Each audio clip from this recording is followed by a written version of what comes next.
राजस्थान के एक छोटे से गांव भैरवपुर में सदियों पुरानी एक हवेली खंडर बनकर खड़ी थी। लोग उसे काला महल कहते थे। कहा जाता था कि वहां रात को अजीब सी आवाजें आती हैं, औरत के रोने की, बच्चों के हंसने की और कब्रिस्तान से आती घंटियों की। गांव के बुजुर्ग बताते थे कि 100 साल पहले इस हवेली के मालिक ठाकुर रणविजय सिंह और उनका पूरा परिवार एक ही रात में बेरहमी से मारा गया था। तब से वहां जो भी गया वो या तो मरा हुआ मिला या पागल हो गया। गांव के लोग दिन में भी उस हवेली के पास से गुजरने से डरते थे, लेकिन शहर से आया एक युवा पत्रकार अभिषेक इन कहानियों को अंधविश्वास मानता था। उसकी नज़र में ये सिर्फ पुराने जमाने की काल्पनिक कहानियां थी जिन्हें लोग डराने के लिए कहते हैं। लेकिन उसे नहीं मालूम था कि उसकी ये सोच उसके लिए महंगी साबित होने वाली थी। पहली मुलाकात हवेली से। अभिषेक कैमरा और नोटबुक लेकर हवेली की तरफ बढ़ा। रास्ता पथरीला था और चारों ओर घनी झाड़ियां उगी हुई थीं। शाम का सूरज खेतों के पार छिपने लगा था और पेड़ों की टेढ़ी परछाइयां जमीन पर भयावह आकृतियां बना रही थीं। जैसे ही वो हवेली के जंग लगे गेट के पास पहुंचा, ठंडी हवा का झोंका उसके शरीर में सर से पांव तक सिहरन पैदा कर गया। गेट अपने आप कर्र की आवाज के साथ खुल गया। ये तो हवा होगी, उसने मन ही मन सोचा, पर उसके दिल की धड़कन तेज हो गई थी। अंदर कदम रखते ही वातावरण बदल गया। हवा में नम और सड़ी हुई गंध थी। दीवारों पर जाले लटके थे और पुराने झूमर के टूटे हुए कांच जमीन पर बिखरे पड़े थे। उसने कैमरे से हवेली की तस्वीरें लेनी शुरू की, तभी उसकी निगाह सीढ़ियों पर पड़ी। ऊपर एक कोने में काले कपड़ों में लिपटी एक आकृति खड़ी थी। उसने कैमरा उठाकर जूम किया, लेकिन जब तस्वीर क्लिक हुई तो वहां कुछ भी नहीं था। क्या मेरी आंखों ने धोखा खाया? वो सोच ही रहा था कि पीछे से किसी ने उसके कंधे पर हाथ रख दिया। अभिषेक ने तेजी से मुड़कर देखा, वहां कोई नहीं था, सिर्फ ठंडी हवा का एक झोंका जो उसकी पीठ से टकरा रहा था। पहला डरावना सामना। अचानक ऊपर से बच्चों के हंसने की आवाज आई, फिर रोने की। ये कोई साधारण रोना नहीं था, ये इतनी गहरी और पीड़ादायक थी कि उसकी रूह कांप गई। वो धीरे धीरे सीढ़ियां चढ़ने लगा। कदम रखते ही लकड़ी की सीढ़ियां चरमराने लगीं, मानो सालों से किसी ने उस रास्ते का इस्तेमाल न किया हो। ऊपर पहुंचकर उसने देखा एक पुराना कमरा, जिसके बीच में टूटा हुआ पालना रखा था। पालने में खून के धब्बे थे। अभिषेक ने कांपते हाथों से पालने को छुआ, तभी पालना अपने आप हिलने लगा और भीतर से लाल आंखों वाला बच्चा उसे घूरने लगा। वो चीखते हुए पीछे हटा, लेकिन पीछे दरवाजा अपने आप धड़ाम से बंद हो गया। कमरे में अंधेरा हो गया, सिवाय उस बच्चे की लाल आंखों की रोशनी के। तुम यहां क्यों आए हो? एक गूंजती हुई डरावनी आवाज कमरे में फैल गई। अभिषेक का गला सूख गया। उसके कदम पीछे हटने लगे, लेकिन दीवारें जैसे और करीब आ रही थीं।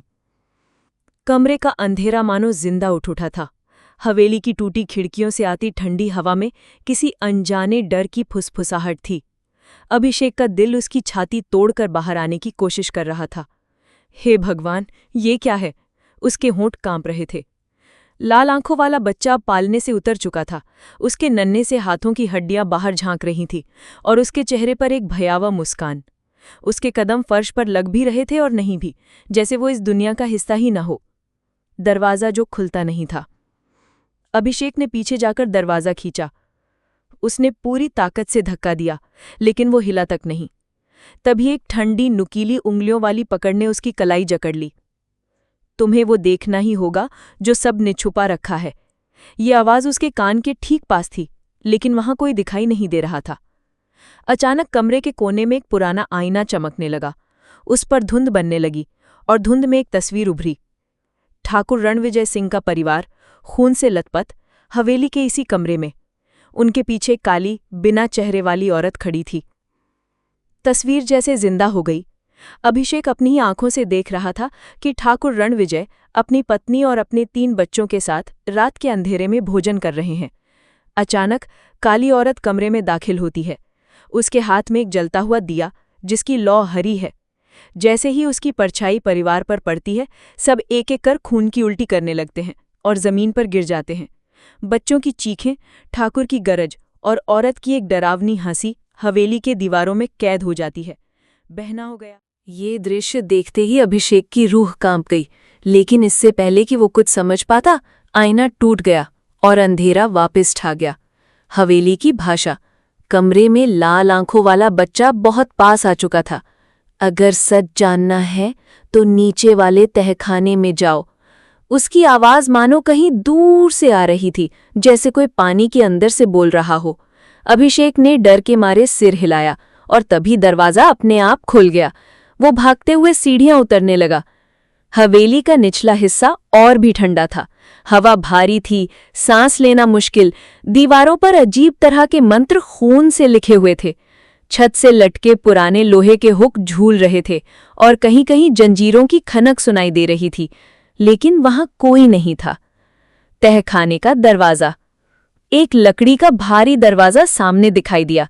उस पर ताले नहीं थे, लेकिन उस पर सूखे खून के निशान और उगाए काले फफूंद थे। अभिषेक ने उसे धीरे धीरे धक्का दिया। कर्रर्र आवाज आई और दरवाजा खुल गया। तहखाने में घुप अंधेरा था। उसने मोबाइल की फ्लैशलाइट ऑन की और जैसे ही रोशनी चारों ओर फैली, उसकी चीख निकल गई। तहखाने का रहस्य। दीवारों से चिपकी लाशें, कुछ बहुत पुरानी, हड्डियों में बदल चुकी थीं, तो कुछ ताजा, जैसे अभी अभी मरी हों, और बीच में एक बड़ा गोल घेरा जिस पर सफेद चूने और लाल खून से आकृतियां बनाई गई थीं। घेरों के बीच में पड़ा था वही हरा दिया जो उसने आईने में देखा था, लेकिन वो अकेला नहीं था। हरे दिए के पीछे वही काली बिना चेहरे वाली औरत खड़ी थी। उसकी काया धुएं की तरह लहराती थी। तुम बच नहीं सकते। अभिषेक पीछे हटने लगा, पर अचानक तहखाने का दरवाजा बंद हो गया और एक एक करके वहां रखी मोमबत्तियां जल उठी। ऐसी मोमबत्तियां जो खुद ब खुद जलने लगी और उनके शोलों में इंसानों के चेहरे दिखाई दे रहे थे, चीखते हुए, मदद मांगते हुए। अभिषेक को लगा उसकी सांस रुक रही है। काली औरत धीरे धीरे उसकी तरफ बढ़ रही थी और हवा में गूंजने लगी, आगे बढ़, नहीं तो तेरी भी जगह इन दीवारों में होगी। तहखाने में जलती मोमबत्तियों के चेहरे अब चीखने लगे थे। उनकी चीख इतनी तीखी थी कि अभिषेक ने अपने कान बंद कर लिए, लेकिन आवाज उसके कान के अंदर से आती महसूस हो रही थी। काली औरत अब बस कुछ ही कदम दूर थी। उसका चेहरा आज भी छाया में छिपा था। बस दो काले खाली गड्ढे थे जहां इंसान की आंखें होनी चाहिए थी। तुम सच जानने आए हो तो सच पाओगे। उसकी आवाज ठंडे लोहे जैसी थी, और जैसे ही उसने बोलना शुरू किया, अभिषेक के आसपास का माहौल बदलने लगा। अतीत का दरवाजा। अचानक तहखाने की जमीन दरारों में बट गई और अभिषेक खुद को एक अलग समय में खड़ा पाया। ये वही हवेली थी, लेकिन टूटी फूटी नहीं, बल्कि सुनहरी रोशनी में नहाई, चहल पहल से भरी। बाहर बाजार का शोर, हवेली के अंदर मेहमान और बीच में ठाकुर रणवीर सिंह, गर्व से भरे चेहरे के साथ। लेकिन तभी दरबार में एक बूढ़ी औरत दाखिल होती है। उसके कपड़े फटे हुए हैं, आंखें लाल और हाथ में वही हरा दिया। वो सीधी ठाकुर के सामने जाती है और बर्फ जैसी ठंडी आवाज में कहती है, मेरी बेटी को मुझे लौटाओ, नहीं तो सब कुछ जलाकर राख कर दूंगी।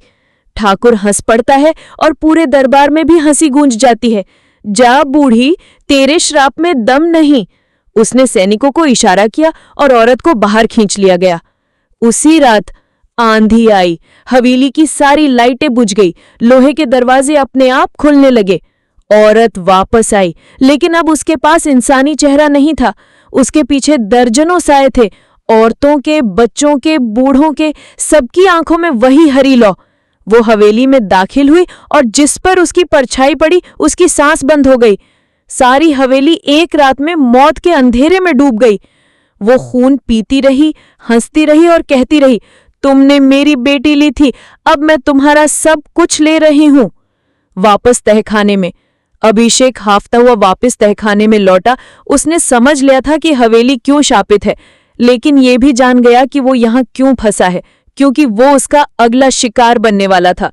काली औरत अब हवा में तैरते हुए उसके करीब आ रही थी। उसके चारों ओर छायाएं नाच रही थी, जैसे वो हवेली की दीवारों में कैद आत्माएं हों। तुम यहाँ अपनी मर्जी से आए हो, अब कभी नहीं जाओगे। अभिषेक का कैमरा अब भी उसके गले में लटक रहा था। अचानक उसे ख्याल आया कि अगर वो इस पूरी घटना को रिकॉर्ड करके हवेली के बाहर भेज दे तो शायद श्राप टूट सके या कम से कम कोई और इस जगह आने की हिम्मत न करे। उसने कैमरा ऑन किया, लेकिन उसी वक्त काली औरत ने अपना हाथ उसकी ओर बढ़ाया। हवा इतनी ठंडी हो गई कि उसका कैमरा बर्फ जैसा जमने लगा। धीरे धीरे कैमरे का लेंस पूरी तरह सफेद हो गया और स्क्रीन पर सिर्फ एक ही शब्द उभरा, रुको। लेकिन अभिषेक नहीं रुका। उसने कांपते हाथों से रिकॉर्ड बटन दबाया और उसी पल हवेली की सारी मोमबत्तियां एक साथ बुझ गई। पूरे तहखाने में पिच अंधेरा था।